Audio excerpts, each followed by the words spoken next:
So I want to share with my subscribers what has turned into a $20,000 monthly business, $500 to $1,000 in sales every day. And that is finding thrift stores. In my case, I go to the main depot in Oxnard by Ventura there, not too far, 20 minutes from my house. My kids really got me into this. I supported them when they wanted to start this enterprise. I went along a few times. I went to sort of regular Goodwill thrift stores, and then I went to the main depot day and night, right? And when you buy this stuff, I mean, honestly, 96% of the stuff there's just junk. It's like, okay, people say one man's trash is another man's treasure. But the biggest thing here, the biggest challenge is really storage. How you list, how you photograph, how you itemize these different products, and then finding out which products really work. So I'm going to be starting to talk about thrifting or setting up your thrift store way more in the coming months, making more and more videos. Back in the day, my main business in South Africa was all run out of 40-foot, these are the big ones, 40-foot shipping containers. I would put air conditioning in there, I'd put doors in, I'd put windows in. I had mini casinos, I had little mini supermarkets, mini entertainment, mini arcades. I had these everywhere in all the townships around South Africa, around Johannesburg and Cape Town and Port Elizabeth. I had probably a few hundred shipping containers and thousands of vending machines. I'm a hard business, cash business, a lot of armed security. But those were far rougher, more dangerous days. Here, going out to Long Beach, connecting with a container broker and getting 2 of these containers for $2,000 each, right? $4,000, putting them on my property. There's 2 big containers now filled with tons and tons of thrift store items bought at the main depot. And I'm, open book. I'm going to share exactly where this location is. It's out in Ventura, but you quickly figure out, and my kids were best at this, like what sells. Big brand names, whether it's Lululemon, Nike, Adidas, right? Or if you really know your vintage stuff, which I'm getting better at that. Like I know a lot of products like from the 80s, or maybe turntables and specific electronics, but is there a demand for it? Not really. But do people want name brands? Absolutely. Do they want vans that are in a good condition, right? So like if you come across a nice clean pair of shoes, you literally just flip them over and look at the wear and tear of the sole. It might look, super clean on the outside because they were washed, but once you see the sole or the inside, no go. So my kids, I have some buyers that go down there that have trained up, and they have to go after specific brands, and they have a budget to spend, and then we get it into the shipping containers. And I guess the biggest challenge for anyone that wants to get into thrifting, right? We're going to talk about all the steps here, and then we're going to dive into more depth, how I'm making 20 grand on the side with my kids. It's training them up, teaching them about this business, right? I want them to be business minded, even if they don't continue this for years, but learn the ins and outs. How do I list the items? Where do I list the items? What do I buy? How much do I buy it for? Quality control, storage, etc., etc. So storage containers, once you've set up your storage cabinets, very sort of like a warehouse type of storage units. Once you have the hangers and just hang up all the clothing, then you have to have like a numbering system, and that data that you have out there in those containers, right, has to match your inventory list by number, etc. And if it's sold, you take it out. You take it off the website. So my first step was going back to old school, using what I know works best, and those are shipping containers. I love shipping containers. In fact, if California would allow us to build, houses and structures out of shipping containers, I'd go that route. Unfortunately, they're very, very strict with their building and safety, but you can build phenomenal houses out of containers. I mean, been there, done that. I've tried and tested in South Africa. It works. Running a business, getting power into a container works. Now here, I just have solar and lighting. I don't need anything else, right? It just has to be bulletproof, locked up. You have all your items in there, and then you lock it up at the end of the day. I'm not running any generators or anything like that, just simple lighting. I need to see where's what, where the numbers, where are the jacket, where are the shoes. We'll talk about hot ticket items, things that sell, right? Things that sell. So again, brand names, whether it's Lululemon, Zara, Nike, if you know your vintage, if you know your shoes, if you know your luxury items, they I happen to really have a lot of knowledge when it comes to Versace, when it comes to Yves Saint Laurent, when it comes to Gucci, when it comes to Prada, when it comes to those big names.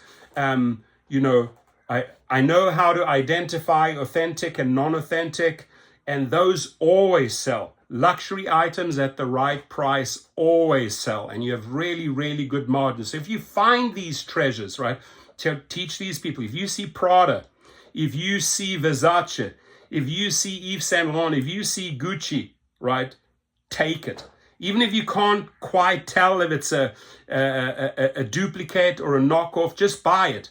Spending $1 or $2 on an item ain't gonna, you can kick it out, you can give it away. But if you get a treasure, like an original Versace or an original Yves Saint Laurent polo shirt or Tommy Hilfiger or Ralph Lauren or any of the brand names, money all day long.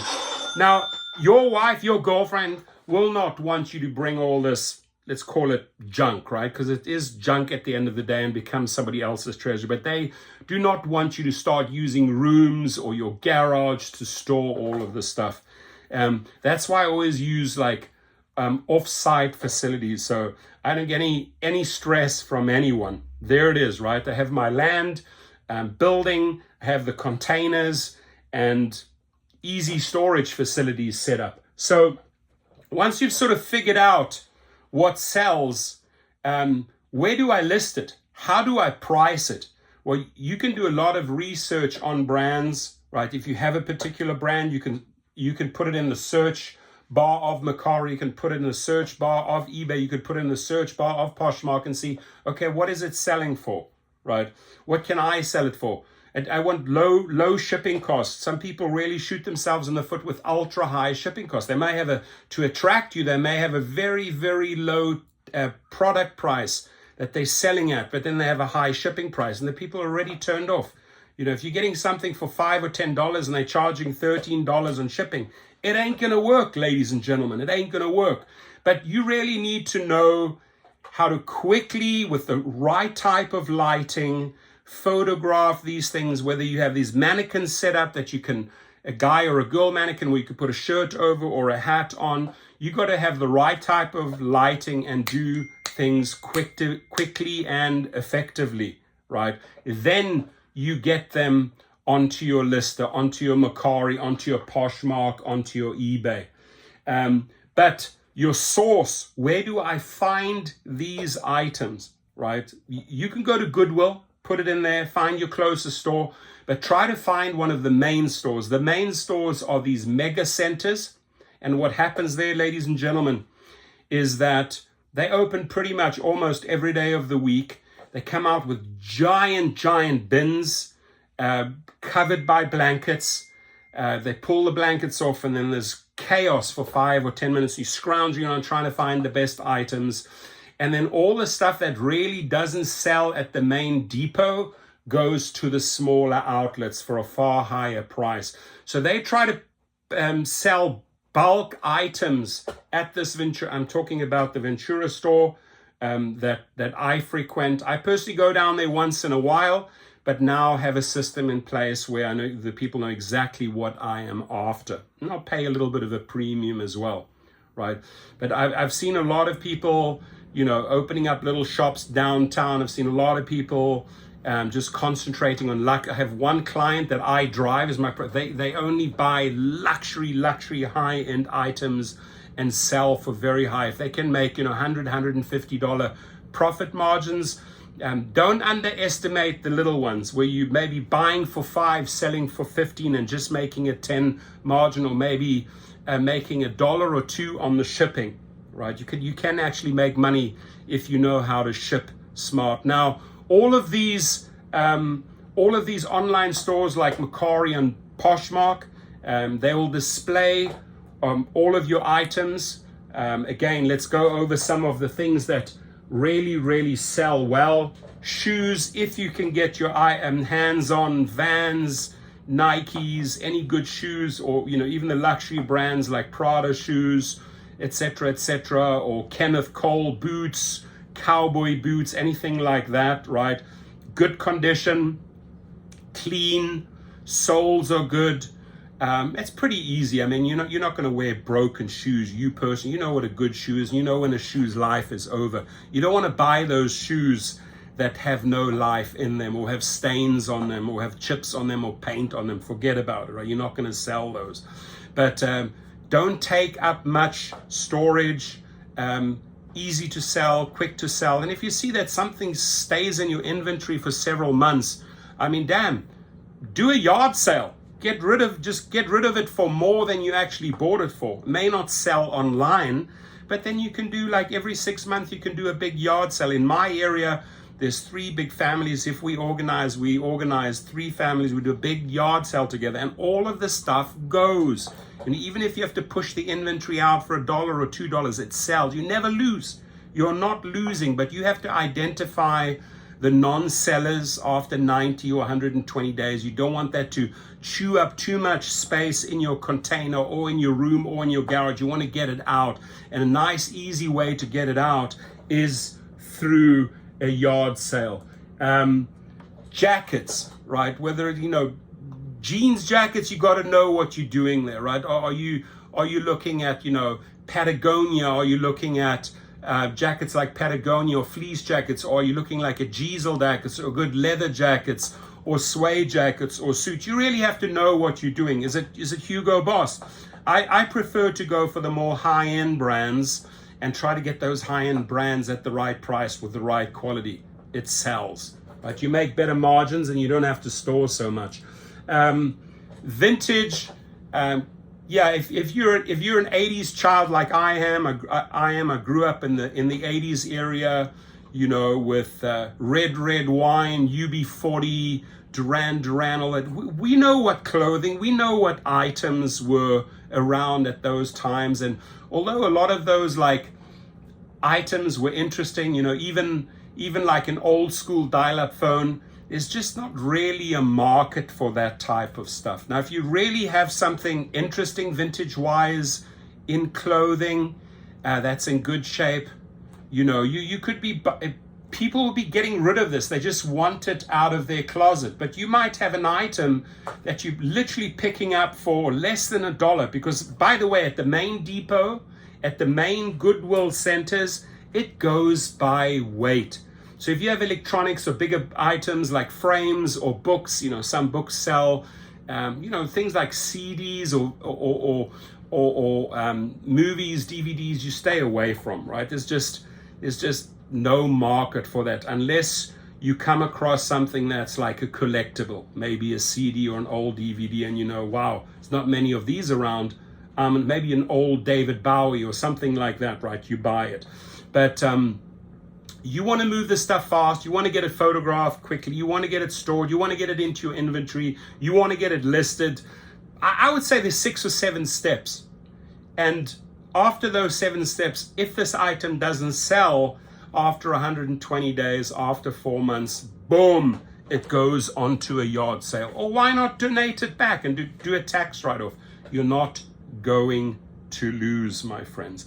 If you're looking at like an old Adidas tracksuit, right? big ticket item. You know, if you have a nice old Adidas tracksuit or old diesel clothing in good condition, top dollars. You can get top dollars for it. So again, at these Goodwill centers, and that's really, maybe there's other thrift stores out there where you can get your merchandise from. I know that there's like a lot of little Goodwill stores. Now, as I said before in my video, these little Goodwill stores get all of the leftovers from the main depots. And try to find out, if you're in a big city, if there's a main depot. Here in LA, there's one in Ventura, Goodwill, and it's massive. And they come out with these gigantic trolleys filled with shoes, filled with clothing, filled with electronics. You don't really want to buy bulky items, right? You don't want to buy old guitars or just awkward stuff that you cannot store. Think about your storage facility. Think about your packing system. Think about how the clothing is hung up. You know, maybe you have 3 levels high and you have a garage where you have stacking 3 levels high and you have a little ladder, mobile ladder. You want to get as much merchandise into a space where you can still walk through, identify the items and get them down from the racks, right? That's why shipping containers, I swear upon them all day long.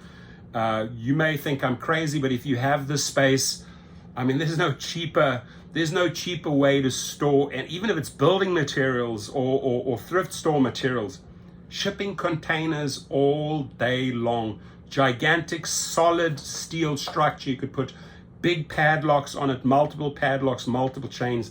They ain't breaking in. You got your signage on there, the camera, you got the solar at the top. You could link up your Amazon camera like I have. I've got cameras outside. I can see if anybody tries to break in there or if I get alerted. So it's a very, very safe way to store the items. Obviously, if you have a garage and you're not keeping your cars in there, but you have a carport, or you're thinking, hey, I'm going to go into thrifting and I'm going to convert my garage into a storage facility and, you know, just build a small little carport outside. Main thing here is, if you're doing this, keep the wife happy. There's a lot of ladies involved in this business. A lot of women know what they're doing, buying the clothing and selling when it comes to women brands. I sort of concentrate on what I know, and I allow the kids a lot of freedom to purchase what they know what's hot, right? Whether it's the brand like Supreme that appeals to teenagers and there's good margins in there. I have to trust them on that. They know more than I do. But I know what men in my age group, whether it's 40 to 60 years old, what they buy. I know my luxury items very, very well.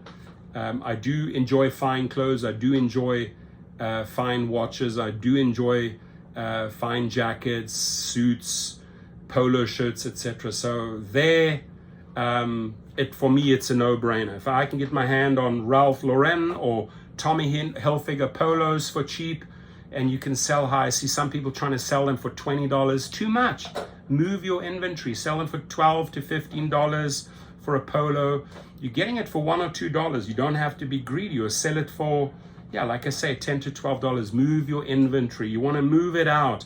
Rather sell a lot of stuff with smaller margins than sitting on your merchandise. It's a super business, my friend. It really is. You know, so go out there, find a store. I'm going to put the link below, the Goodwill link.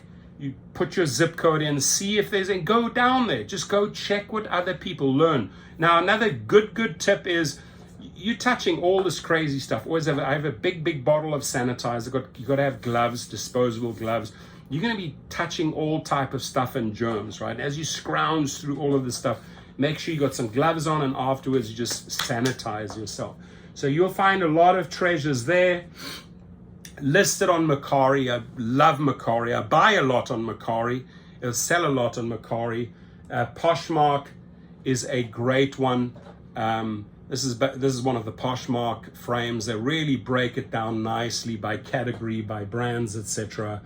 And this is up to you. Where are you going to create your storage facility? Like I said, I go back to my 20s, age 21 to about age 25, where I built a vending machine empire in South Africa, and I had hundreds of these containers. Today I know where to get them. I get them out here in Long Beach. You can buy them for $1,500 to $2,500. If you're using them for storage facilities, you just got to make sure that you put some waterproofing or put that thick water, that marine waterproofing on the top, because you don't want water to come through, right? But it doesn't matter what the container looks like on the outside. It can have dings, can be banged up. It does not matter. Get your hands on something for $1,000 or $1,200 or $1,500.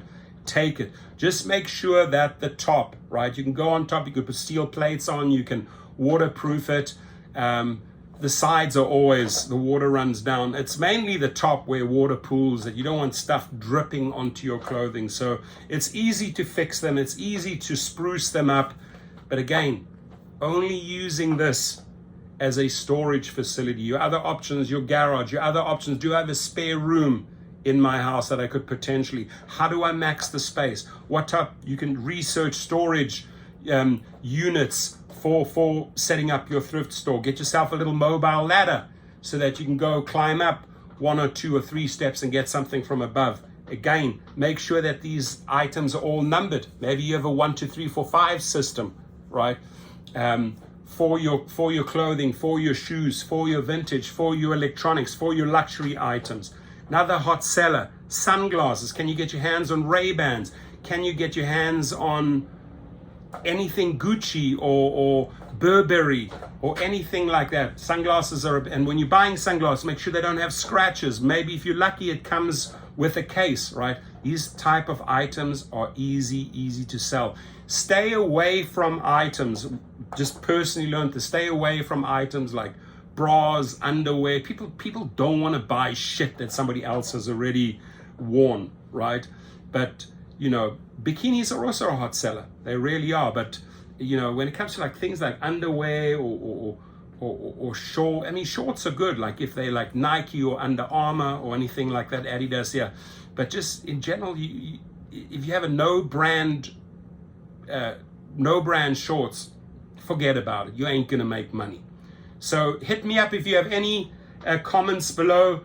I truly believe it could build us into about a 50K per month enterprise. Add a couple of other additional storage units, start experimenting with other products. But right now I'm more focusing on what I know moves. And those are shoes, luxury items, and items that my kids know that sell to other teenagers. Please hit me up if you have any questions. Thank you. I'll leave the links below.